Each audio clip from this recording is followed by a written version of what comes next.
Okay, so you may have had a problem. Let's say you're trying to factory reset an iPhone and they swap it from iTunes to Apple Apple software update. You try to do it and it just cancels halfway through. This video is going to help you figure that out. What the? I think it's, yeah, Apple devices, not Apple iTunes. So we got it working. I had to reinstall. It sucked. It sucked. But so you're here. You connect it.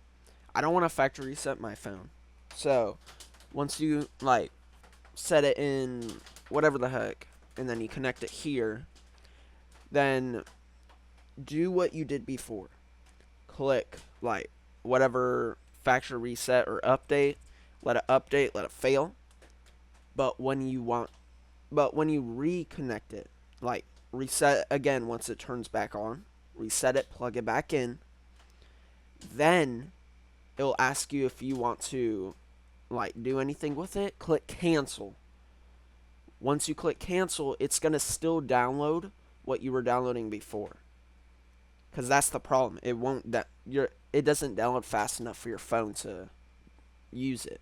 So then once it's done downloading, then if your phone turned off again, turn it back on. But if it's done downloading and your phone is still fine, then you should be able to do the update or cancel or whatever the heck, and it will go through.